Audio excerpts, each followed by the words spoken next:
tonight, man. Big controversy in the fishing world. It's kind of ironic. We kind of covered this just a week or so ago, and then lo and behold, spoke this into fruition on some level. There's a big cheating scandal in the walleye tournament fishing world. What I want to know is how often does this happen in the bass fishing world?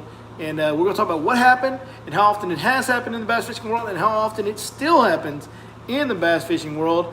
And we're just going to get all into some bad, ugly topics tonight about cheating in fishing tournaments. I'm going to break down things that I've seen happen, things that I've heard have happened, and things that have been public knowledge that have happened that have been big controversial issues in the bass fishing world. Of course, we're also going to cover in detail what exactly happened with these crazy walleye guys that got a little too greedy. But before we get into all that sad, upsetting, depressing stuff, get that brown in your cup, hold it up, and drink it down to this, because if you don't like Journey, you're a liar. We got to start off with something good. Let's go.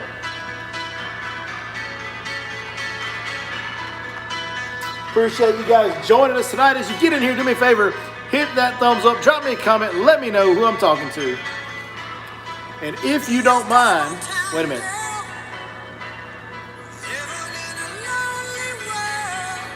Where'd she go?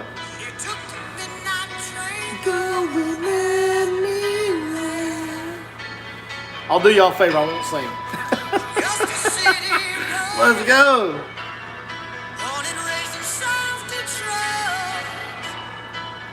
So good.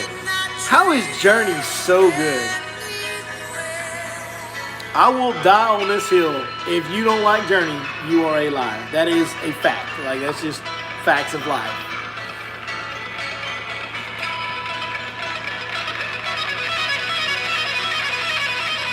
Yeah. Come on. Awesome stuff from Journey right there.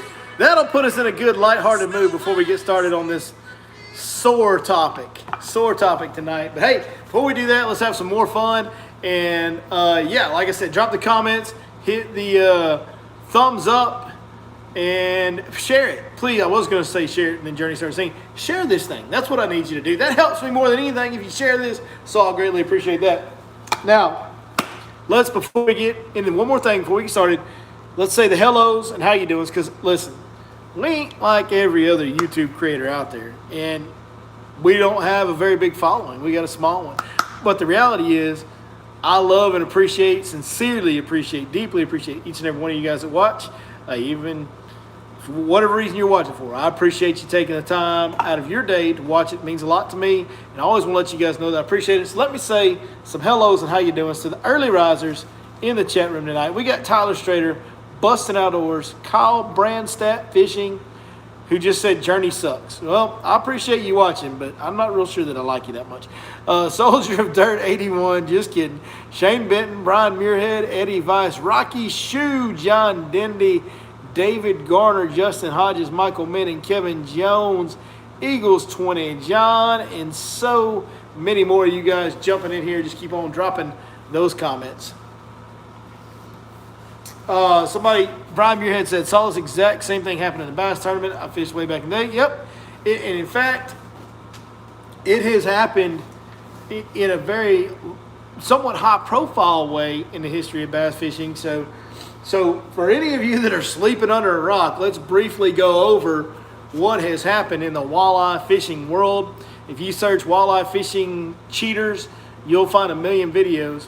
And there's a few different aspects of this that I want to go over. The first one is, what exactly happened? How did these guys cheat? Well, they cheated in one of the most blatant and irrefutable and deceitful, obviously intentionally deceiving people. And as we get into this tonight, there's different types of cheating in fishing tournaments. And some of them are just kind of like, you're just trying to get an advantage. And some of them are straight up, I'm going to try and do something that it's just blatantly obvious physical evidence, out and out deceit and cheating, and I'm going to try and get away with it. And this is one of those. So, boy, about to sneeze. Allergies been bad today. what these guys did was they got their fish weighed in, and apparently they were leading the Angler of the Year on this. Is a big high-level walleye trail, and they were leading their Angler of the Year. They were the leading team. They fished teams in this walleye trail, and so they've been doing good all year. And basically, tournament director sees a fish. It measures, I don't know walleyes, but let's say it measured 25 inches, and typically a 25-inch walleye weighs 4 or 5 pounds, whatever. I don't know. And this one weighs 6.5, 7 pounds. And this tournament director who weighs fish every day, it'd be no different than if you showed me a bass in person, live in person, because pictures can be deceiving. But if you show me a bass live and in person, and I'm looking at it, and you're telling me that's a 10-pounder, and I know what a 10-pounder looks like, and I'm looking at it going, that's a 6 or 7-pounder, I'm going to know there's a difference. Or even between an 8 or 9-pounder and a 10-pounder. I can kind of tell the difference. I look at fish a lot. And not even as much as tournament directors do, weighing in everybody's fish. So these tournament directors are pretty up and up on what these fish weigh. And so when they see a fish come across and they're like, man, that just doesn't look like that's right. And they see it consistently with the same team. And that team happens to be leading the Angler of the Year deal, or Team of the Year deal, whatever they want to call it.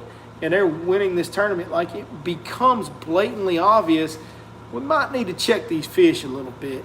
And what they did was they shoved lead sinkers, egg sinkers, and fish fillets, which I don't know how much they were hoping to gain out of those little fish fillets, an ounce or two here or there, but I mean, every little bit helps, I guess. But these lead sinkers they were shoving, and their limit of walleye, what I heard was they had 8 pounds of lead sinkers shoved down these fish's throats.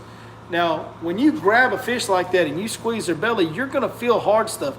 And it's still a little bit difficult to know for sure, because these predatory fish eat fish whole. And fish have heads that have lumps and brown spots. And it would still be a little bit of a challenge to know for sure, just by grabbing their belly and feeling hard spots, that they had lead egg sinkers in them. And they ended up actually, because walleye, they eat these walleye. And so they cut this belly open and find these lead sinkers in there. And fish fillets, which was really, the fish fillets were so weird. Okay, so somebody says the fish fillets were to cover up the egg sinkers so they couldn't be felt. Now, I'm assuming that's just somebody made a guess on that. Because if you actually know that, then you've cheated doing that before. So I'm assuming, because I had no idea what the fillets were. That blew my mind that there was fish fillets in there. That was hilarious. But either way, these guys obviously were cheating. They're like, okay, well, we are going to get an extra couple pounds. And then there's all the other rumors that can't be proven, that are completely allegations, that are just like, well, we've suspected these guys of boxing fish before the tournament and cheating that way. And that's another way that cheating happens. It wasn't too long ago, here real recently, some high school level kids were fishing a working man's tournament, weeknight tournament, and they got caught. Basically what they'd done is gone outside of tournament hours, caught the fish, put them in a box on the lake. They got a little cage under the water, and they go out there, when tournament goes on, they go out there, they go to that cage, and they pull their fish out, put them in the live well. And there was 2 high school kids that got caught doing that. And again, that's blatant and obvious, flagrant foul type of cheating when it comes to fishing tournaments. There's all kinds of variations in the rules, but staying on topic, that's basically what happened. These guys got caught, and they got caught cheating. And they, from what I understand, have been arrested. Now they're being arrested for theft, because the prize in the tournament is thousands of dollars. And by cheating, they have got a way to charge you for theft with that. There's precedent on that in Texas, I know.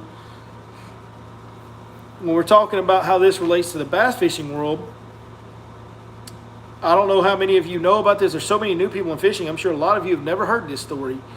But Robbie Rose was a guy based out of the DFW area, and he was winning, Jack. Like, he was winning. There was magazine articles about this guy on the local and regional level. He was tearing it up, man. My man was on the roll. He was the cat's meow amongst the region, this region of tournament fishing. And he got caught doing the exact same thing, shoving weights down fish's throats and having them digest and hold those weights in their belly when he weighed them in. And he did, from what I understand and what I've always heard, he did get arrested and got a little time in jail for this. And Brian Muirhead said he's the one that did it in the tournament I was fishing. Yeah.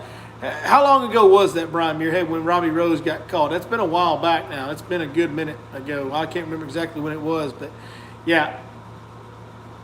So it happens.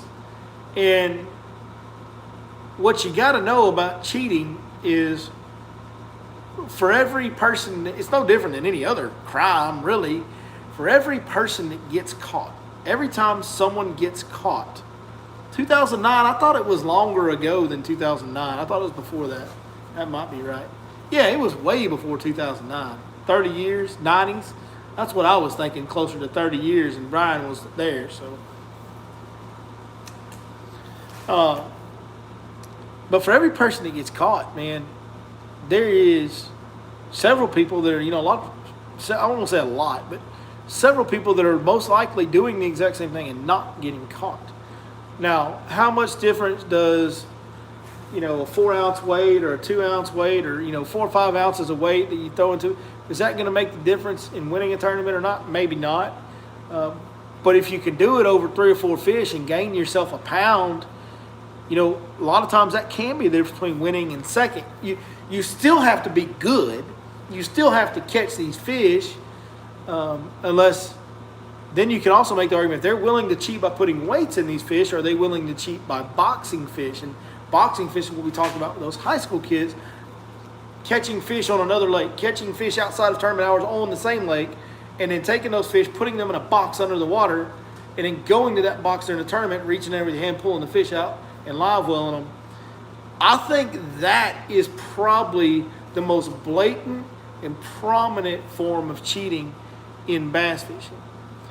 If a couple high school kids were doing it and they got caught because they were young and dumb and somebody caught onto it, man, there's probably other guys that are doing it. And the sad thing is, there is cheating on some level at every level of bass fishing, whether you're talking about the Jeff Sprague incident with the information this year, where he got information during no information time, from an MLF guy, got information from an Elite Series guy. That was a whole big. Somehow nobody wants to talk about the fact that that was an Elite Series guy that gave him the information. Like, there's a whole lot there too. To me, like in the background, it's like, well, if that guy's giving information and acting like he didn't know that MLF had the same rule they had, it just seems really suspicious. But anyway, there's that cheating. We've seen Jeff Sprague be caught up in a controversy about whether or not he foul hooked a fish while bed fishing. Now, I will say on that one with Jeff Sprague where he foul hooked the fish at Lake Fork, or allegedly did, all that we saw, there's no way to know where the fish was hooked, because what we saw was Jeff blocked the fish. The camera was behind him, and Jeff got the fish in here and unhooked it before he showed it to the camera. Now, what I will say about that, and we don't know this, we're not in the boat, so we don't know for sure what happened, but Jeff was looking at a bed and pitching in there. But and at that time, this is very feasible that this happened, because I was fishing Lake Fork, sight fishing it a lot myself, obviously. It's very possible that he didn't see that fish at all. That he was just looking at a bed, flipping in there, and then flipping to the grass edge and watching that bed and seeing if fish came back. It is possible that a fish picked up his bait and walked off with it that he never saw, and that he just set the hook on it. If he hooked that fish on the outside of the mouth and he did not see it at all, then it's a legal catch technically. So there's a lot of gray area on that one. Like, it's one of those deals, don't really know. The deal with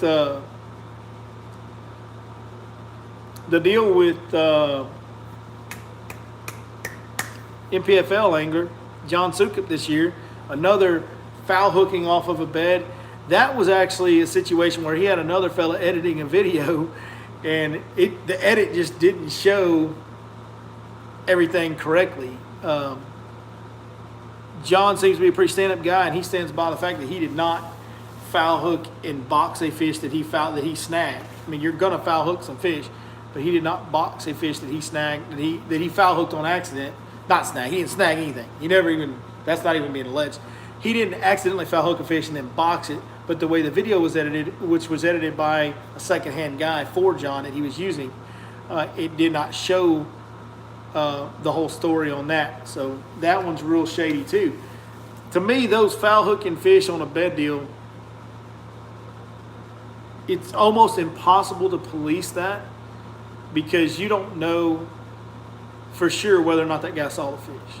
There's a lot of times we catch fish that we don't see that are near a bed or around a bed. There is times when you don't see a fish at all and your bait just walks off. I can vouch that happens, okay?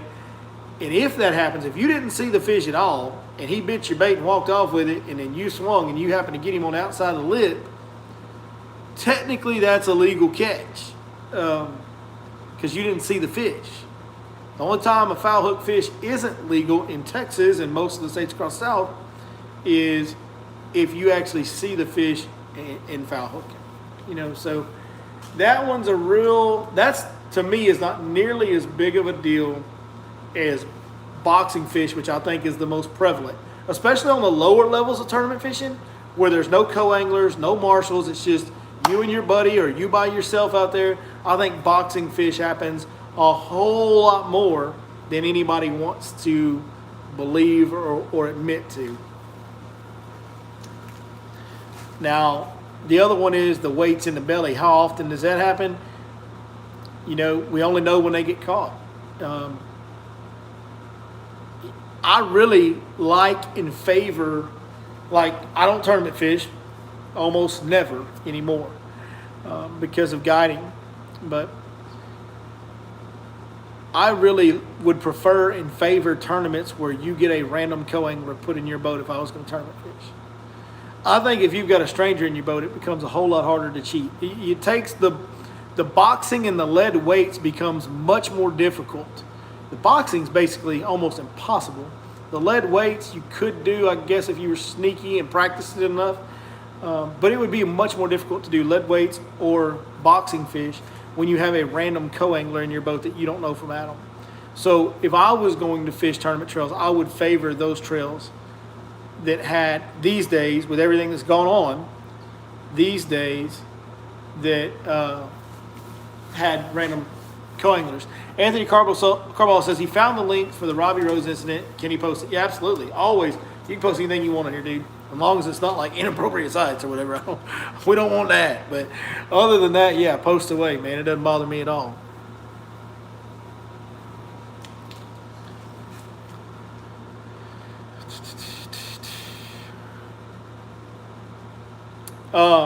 You know, it is ironic that this has gone on this week when literally last Sunday we did a live stream discussing high school fishing and some of the cheating that goes on there. And that was more about information and, you know, it being more about boat captains than it was kids and how we didn't really like that.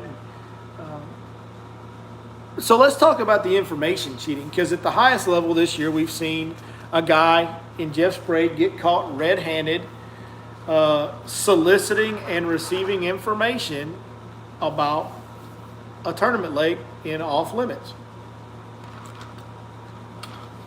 Now, the rule for these guys on the Bassmaster Elite Series, MLF Bass Pro Tour, FLW Tour, whatever they call it now, when the schedule comes out, so right now we got next year's schedule for Bassmaster, they cannot receive any information on Watts Bar or Santee Cooper. They can't solicit or willingly receive any information. And if somebody randomly tells them something, they have to report it, and all the other anglers have to be informed of the same information. That is their rule. If I know that that's the rule on both tours, and I have no involvement with the tournament fishing world other than when they come to a local lake, I go cover the fish catching.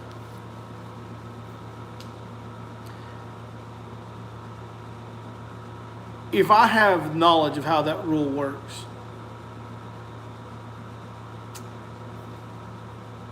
how does a guy that's on the Bassmaster Elite Series not have that knowledge? So what happened with Jeff Sprague was he was messaging a Bassmaster Elite Series angler a month and a half, whatever it was, before the tournament. And Jeff was going over there for pre-practice before they went off limits for on the water practice. And basically this guy told him, sent him map pins, waypoints, told him this is good in this situation, this is good in this situation.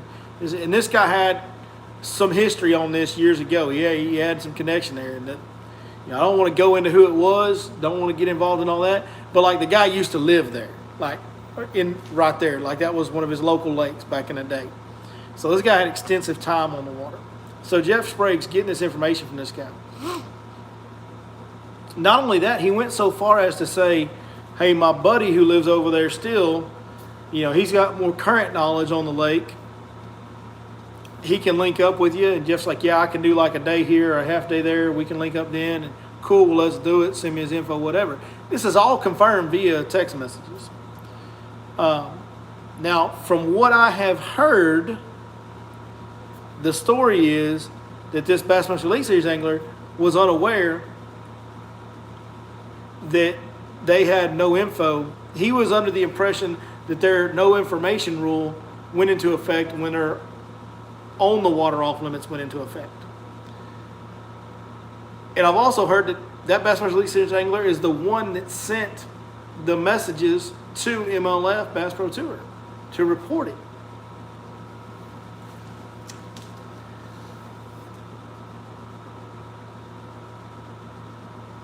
I guess you got to give the guy the benefit of the doubt if that's the true story.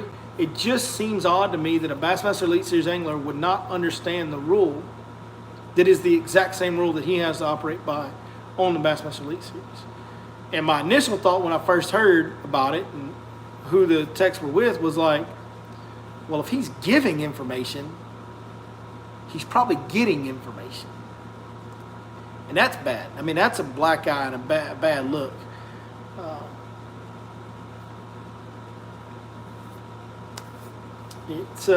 It's a mess, man. It's a mess. And, you know, the bottom line is cheating going to stop? Nope. Nope. It's not. You know, we have gotten to a place in society, and I think cheating, I think it's always happened. I think there's always been guys that would cheat at whatever game they were playing if you would let them. But it seems like more and more prevalent we get to a place in society over time where we, as parents, do not emphasize integrity enough to our children. And we do not emphasize that it's more important for you to keep your word. It's more important for you to keep your integrity intact than it is for you to gain status or success. Our value system is screwed up. You know, I'm all for competing. I'm maybe the most competitive person you'll ever meet. Like, I'll slam the card deck down if I lose at Uno with my kids. Like, you know, like I don't let my kids win nothing if I can keep from it.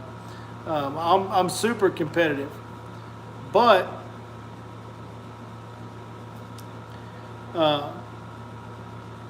I don't want to set an example, and I don't want to be a guy that's willing to do whatever. Now, have I kept 100% integrity at all times in my life? No. I've made some decisions and done some things that, looking back on it, I can say I've never I've never cheated in a tournament. I've never cheated in a ball game of any kind that I've played. But, you know, like, you weren't allowed to use stickum in football, right? And in high school one time I took the adhesive spray that you would spray on your ankle to make the ankle tape stick better and the foam stick better and all that, and I sprayed it all over my gloves. And I could put my gloves together and go like this, and they'd barely tear apart. And I was essentially using stickum. Now, that adhesive stuff was not a banned substance for gloves. It wasn't like stickum. It wasn't prohibited. but I was kind of cheating. Like things like that you do over the years. That lacks integrity. And I need to get to a place as a parent, and I think we all need to get to a place as parents and leaders in the community with our friends where integrity needs to be more important than success. We need to honor the integrity more than we honor the success and value it more.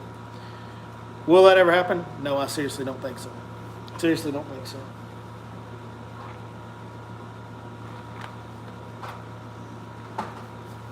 And part of this deal was how often does it happen in bass fishing? Mike Long was another one, big guy from California, and he was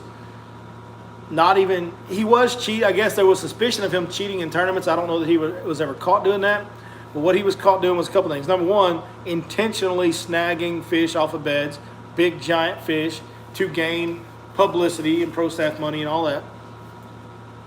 And the most obvious, the worst part of what he did to me was he would catch a really big fish on a certain lake. In California, you had the gold rush of all those giant fish being caught on swim baits and all that for a while.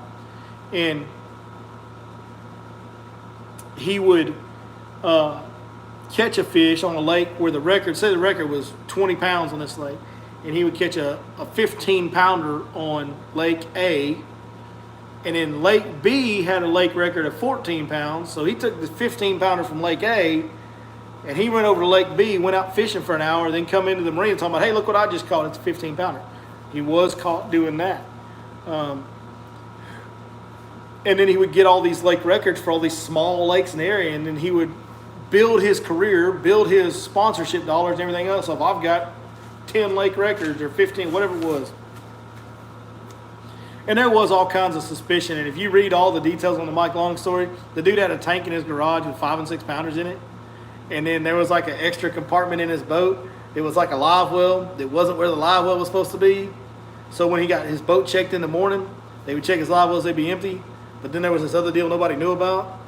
Like there was a lot of very shady stuff with Mike Long, and he built an entire career off of it. It's a lot of it, man. A lot of it. And it's bad stuff. Bad stuff. It's anytime that we set out to intentionally deceive, there's a problem. When you build a secret live well in a boat, when you box a fish and don't catch it during tournament hours, when you put a lead weight in a fish to make him weigh more than what he weighs, when you set out to intentionally deceive someone, this is a major, major issue, and the punishment for it needs to be strict. I do not believe these walleye guys that put weights in those fish should ever be allowed to fish a tournament again. The high school kids that boxed fish, they need to be punished severely.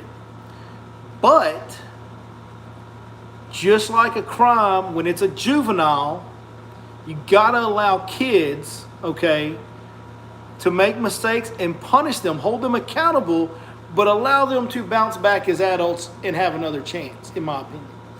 Kids have to get punished, and they need to feel the pain. But they also need to be allowed to recover and redeem themselves as adults. You don't need to punish a kid for life, in my opinion. So these high school kids getting caught cheating, I feel like should be a different punishment than an adult. If you're a grown man and you are caught red-handed cheating and deceiving in a fishing tournament, you're done.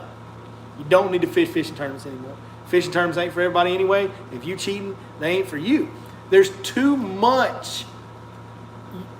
You're on your own too much to allow anybody that has the capability of cheating into a tournament, right? But a high school kid, he needs to be suspended for a year from THSBA or any other high school tournament trail. He needs to have some type of community service going on where he works at a fishery center or works for tournament trails, is hey boy, go do this, hey boy, go do that. So there needs to be some community service around the fishing world, I think, involved in that. And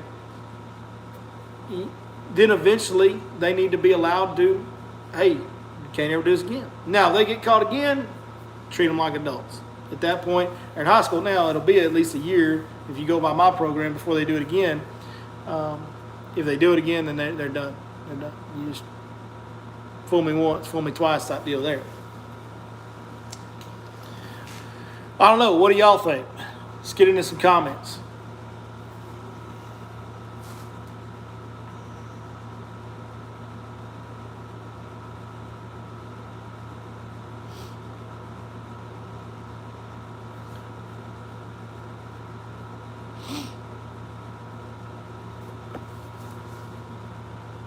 Big C says, like the Astros scandal where they were caught using technology to steal signals, what T-ball team on up wasn't taught to pick signals? Well, I can vouch for this. It started for me when we were in pitching machine level or for sure like 10-year-old level, minor league, major league, little league games. We were educated on how to and attempting to steal signals.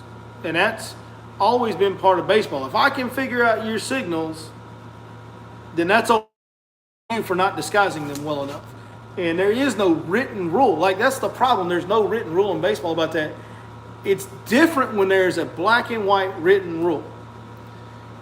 I would say that the no information deal can fall into a gray area, except there is a written rule, black and white.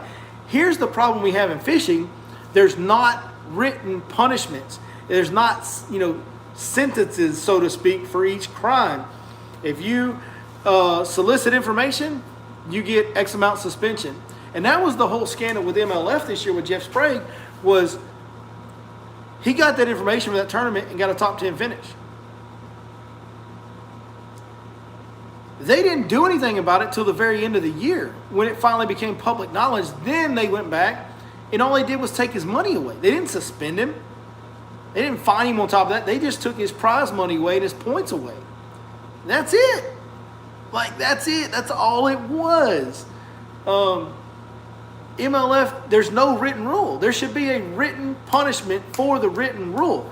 If you violate the no information rule, no soliciting information rule, if you're found to violate this rule, there should be, I don't care what it is, just a 1 tournament suspension, a year suspension, a 2 tournament suspension, along with this amount of fine plus forfeiture of any earnings in said tournament where you violated the rule.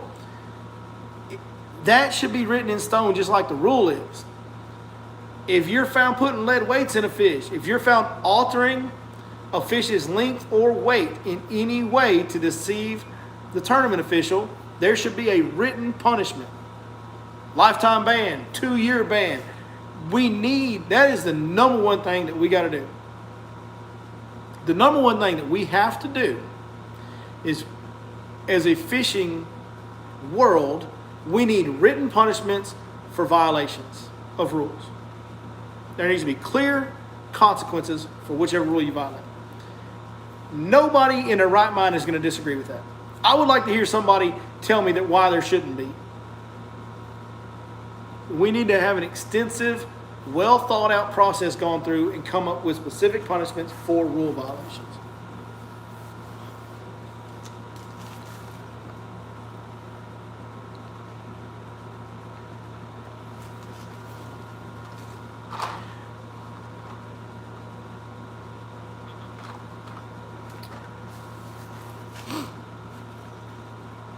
Now, I got to get into this.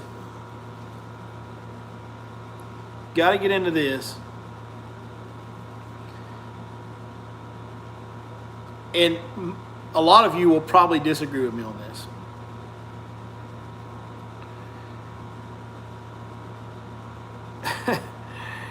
The reaction from the crowd. If you go watch it, if you search walleye cheating scandal, walleye tournament cheating, you'll find this video.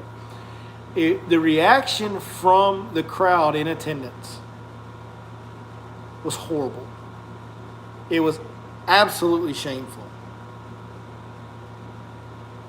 Yes, that man got caught cheating. Those men. Yes, obviously, they're out of that tournament and probably out of that trail forever. And if the law is involved and there's found to be guilty of violating a law and they get punished for that, then so be it on that too. No sympathy on that. But to have an entire crowd verbally mob them and behave in the manner that they behaved, that is shameful for our fishing community, shameful for our society as a whole. I did not like the way people behaved. And if you go watch, you'll see what I mean. And how they got out of there without catching a beating, I don't know. You know, if you want to say your words to them, whatever, say it to them. But to have an entire mob surround them and be, you know, verbally, you know, intimidating them to a point where those guys were probably scared for their well-being at that point. I'm sure they were. And they probably should have been, the way those people were acting, that enraged. At the end of the day, is it wrong? Hell yeah, it's wrong. Like, don't take my stance on this to say it wasn't wrong. It was very wrong. But it's a fishing tournament. Okay? Like, let's remember this is a fishing tournament. And every one of you guys that's yelling at them and intimidating them and making those guys literally fear for their own safety, some of y'all have cheated on your spouses. Some of y'all have physically abused your spouses. Some of y'all have cheated at something else and stole something else. And nobody is without sin. You know, that's a fact. We know that. Everybody makes mistakes. And I'm not saying that these guys don't deserve to be punished for their mistakes, but we are not the ones that get to pass the judgment. The tournament organization, the tournament director get to issue that punishment in the way that they have set up within their organization, in the way they see fit. As far as the law goes, we have a legal system that's set up to punish those guys the way the law sees fit. It is not our place to punish these people. Okay? These people did something wrong. They willfully deceived you. I understand you feel like you got done wrong. And you can complain to the tournament director and suggest rule changes or rule enforcements to the tournament director and the organization all you want to. But to basically verbally assault these people and intimidate them to where they were scared for their own well-being, that's not okay. I'm not opposed to getting loud vocally and standing up for something when something wrong has happened. But you got to know when it's your job and when it's not. When it's something that is directly coming at you and you feel like it's something you need to stand up for and it's something that's disrupting your well-being in your life, stand up for yourself, absolutely. But when there is an organization put in place to put in charge of this, you have a choice. You can like their decision and appreciate their decision and continue to fish with that organization, or you can not like their decision and you can go fish somewhere else in a different organization. What it's not on you to do is to mob this guy and intimidate them over a fishing tournament. Even at the top level. It doesn't matter what level it's at. You can't do that. I mean, can you imagine if a guy got caught on the Bassmaster and all the anglers rushed to the stage and started screaming and hollering and intimidating him? That's not how we want to behave as a whole, as a fishing community. That's not how we want to behave. It was ugly. It was ugly, and I didn't like it. I had a problem with it. So I know that's probably going to be some guys here like, man, they deserved it, blah, blah, blah. That's fine. That's your opinion. I just don't agree with it. Don't agree with it at all. At that point, I honestly feel like at that point, when somebody got caught cheating in a tournament I was in, I'd be like, whoo, he is about to get what he's got coming. And then if the tournament organization didn't punish them the way that I saw fit, I would raise hell with the tournament organization. It's not my job. I'm not in charge of that tournament. Like all those people, you're not in charge of that. That's not your deal. It's not your job to enforce that. It's not your job to decide that. The only role you have is to decide if you want to fish with that organization or not. That's it. That's it.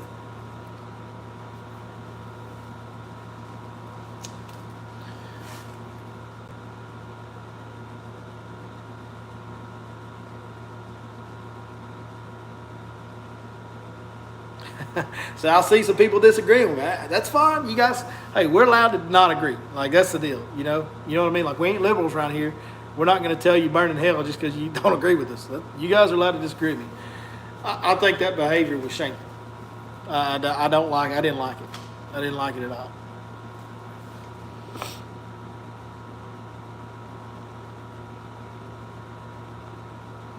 Brian Muirhead said, you should have been at that tournament Rose was caught. I thought there was going to be lynching. Yeah, that's kind of how this felt too. Like there was going to be a lynching. Like, and like I said, you guys are entitled to your opinions 100% of the way.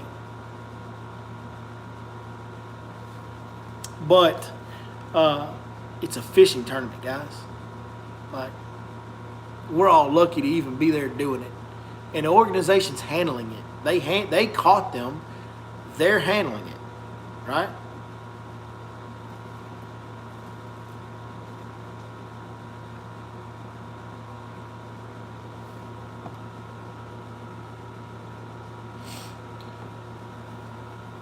Marty says, you didn't understand these guys have been under the radar for years, just never got caught. The reaction from the director just showed an excitement for finally catching. I'm not mad at the tournament director for enthusiastically going, we got weights and fish. You guys are out of here. That's his role. The tournament director and the organization, that's their role to pass judgment on those people. I have an issue with the entire crowd surrounding them and then intimidating them and making them fear for their safety. That's what I have an issue with. And somebody said up here, freedom of speech. That's what they did. Yeah, well, there's freedom of speech, but you can't threaten people. And that's what they were doing. Some of those things that were coming out of their mouth were imminent threats for physical harm. Now, if somebody came up and told that guy, I'm about to kick your bleeping bleep, bleep, bleep butt, you know, if that guy turns around and then starts fighting that dude, he's within his right to defend himself when somebody threatens him, and then we got a real mess. And that's that's why you can't do that. You're not allowed. It's actually against the law to threaten people. That's called a terroristic threat. You're not supposed to be able to do that. And those guys got away with that. And it was an entire crowd that was threatening and intimidating and making these people fear for their safety. That's a problem. That's not freedom of speech. You're allowed to say whatever you want to unless you're threatening harm to other people and making people fear for their safety. You're not allowed to do that.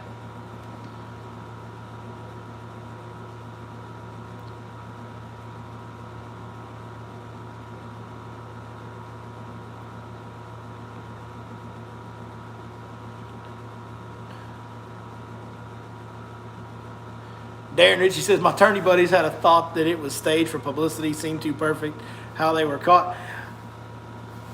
It all seemed okay to me how they were caught and the initial reaction from the tournament director. And the reaction from the crowd, I did not expect it. Like, I can totally see how that happened. The only thing that really was so weird to me was how that guy just stood there. Like, he just stood there and, like, didn't have any reaction. Sad, glad, anywhere in between. He just sat there and had a blank look on his face. And man, that was strange to me. Like, I don't know how I expect him to. I would probably expect him to try to walk away from the scene and get out away from that crowd is I guess what I would expect him to do. But he just sat there. It was really, really weird. Timmy Rhodes, what's up, buddy?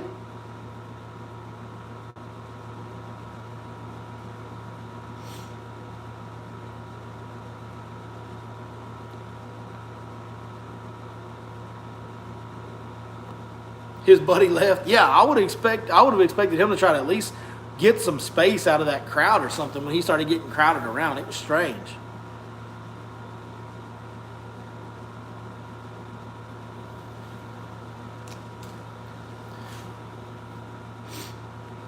Brian Muirhead says, never said a word. You know, I don't know what you do say in that situation, so I guess that part's okay. But for him to just stand there and not react in any way was extremely odd to me. It was interesting. And what if I was in second place? How would I feel? I would be happy. that he got caught.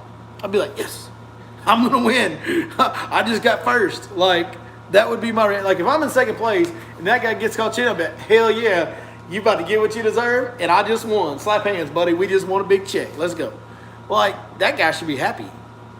He received justice more instantly than anybody.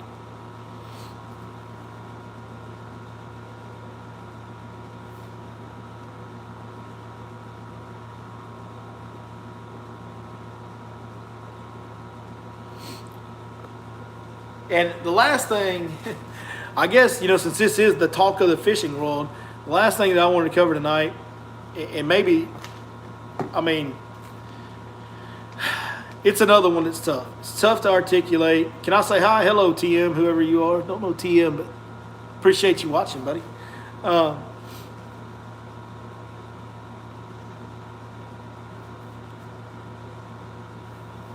Craig Webb, that's interesting.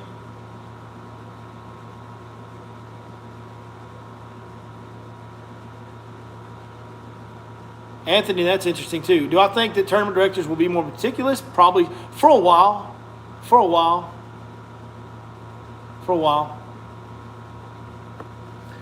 The tournament director should have taken the fish and the two guys off to the side, away from the crowd, and once everything was discovered, he could have came back to the stage and let everybody know. That, to me, that would have been a better way to handle it, but I don't fault the tournament director for being enthusiastic about it. It is his job to run a fair event. And I can understand him getting wound up about catching that, especially if, like we've heard, there's been suspicion of these guys. And when he catches them, I understand that emotion coming out of him. And I do understand why the emotion came out of all the other anglers. It just is a bad look, man. It's not good. Doesn't look good on our community for people to react that way. How many tails get clipped on fish, on forks? Some do. I think some do. Obviously some do. There's been guys get caught for it. I don't think they can't do very much. Or it becomes pretty obvious pretty quick. There's probably, there's some that have gotten away with it, I'm sure. What would Tripp do? That's a great question. Well, how do you think Tripp Weldon would handle finding lead weights in a bass at a bass fishing tournament if it was Bassmaster Elite Series? How would Tripp Weldon handle it? And Tripp Weldon might be the best tournament director of our generation. That and that old Bill guy that used to do FLW, he was real good too. How do you think those guys would handle it?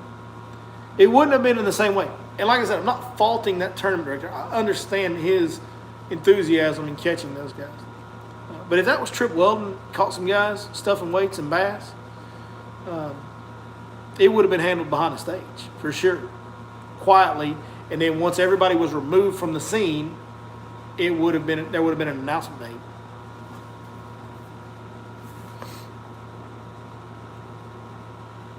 All right, so let's get into the last part of this that we need to discuss. This has been all the rage in the fishing world the last few days. I couldn't open up any social media app of any kind without seeing this everywhere. On Facebook, TikTok, Instagram, YouTube. You're still seeing it a couple days later. You're still seeing it.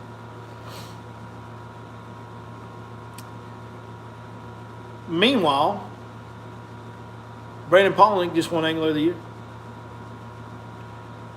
Jay Shakir, not too long ago, caught more pounds of smallmouth than we've ever seen. On top of that, there's other major fishing accomplishments that have been happening over the last few years with the coming to the forefront of forward-facing sonar, live sonar. There's been giant fish caught. There's been records set. There's been all kinds of great accomplishments that have happened in the fishing world recently. Not one of them has gotten 1/10 or maybe even 1/100th of the attention that this has got. It says a lot about us as a society, about what we pay attention to. And make no mistake about it, it always has been, and it's getting more and more this way, but attention is currency. There's a reason they call it paying attention. Attention is valuable. What you put your eyeballs on has value to the person that owns it. So, it encourages them to do more of it. And we all consume negative, controversial topics. Every one of us consume negative and controversial topics much, much more than we consume positive achievements. Is that going to change? I don't have any faith that it'll change. I don't have any faith in human nature to change. If you don't like it and you want it to change, quit clicking on the controversial stuff. Quit worrying about the negative and the controversial. Click on the positive. Am I telling you that's what I'm going to do? Not necessarily. It gets me too. It gets me too. The controversial stuff gets my click too. But we're going to continue in this world that we live in now, with all the information that we have in our fingertips, in our pocket at all times. Whatever we pay the most attention to, you're going to see more and more of that. And there is value in that. So we are then incentivizing people to do more of that behavior and to cover that more. That's why the news has gotten where it's gotten, so sensationalized and stories exaggerated or outright lies on the news, because we pay attention to that crap more than we do the real news. And as long as we keep doing that, you're going to see more fake news, or whatever you want to call it. Exaggerated news is what I like to call it. Because most of the stories do have some bearing on the truth. They're just exaggerated and twisted and taken out of context. And you guys know what the media does. I refuse to watch any mainstream media news anymore, because I'm not going to give them my eyeball time and incentivize them to make more of that crappy news. It's no different in fishing. If we continue to pay attention to the on-the-water fights and arguments and the cheating and all this other stuff, the more we pay attention to that, the more that we encourage people to do those things. And that's the reality of our world, especially today with all this media available. There's value in it. It's monetizable, very monetizable. So for anybody now for anybody can monetize that. So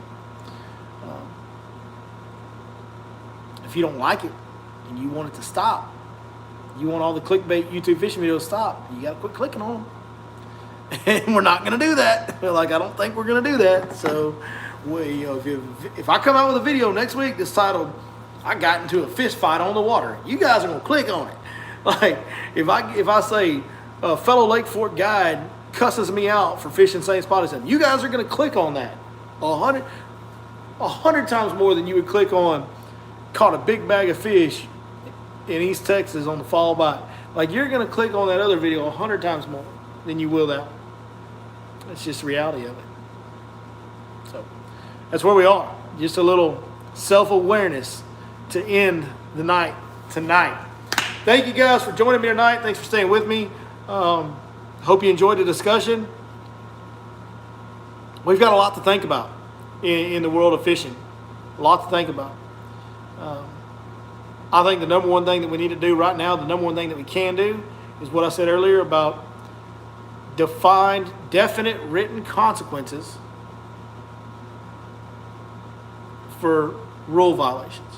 That needs to be the first step, I think, that we take. We need to all talk about that, discuss it, express our opinions on it, and push for written consequences for written violations. So that's it, man. Thank you guys so much for joining, as always. Hey, we do have an on-the-water video. I actually was going to air tonight, but I figured this topic is too important and there's too many people want to talk about it, so we better discuss that while it's going on. Wednesday, you guys will get you an on-the-water video for the first time in a little while, and we'll try to continue making more of those as we go forward. And, of course, we'll do some more top baits videos. You guys seem to like those okay, and we will continue doing what we do. Just doing instructional, informative videos and trying to help each other catch more and bigger fish, because, yeah, that's what we do. So thank y'all. We'll see you next time right here on your Lake Fork.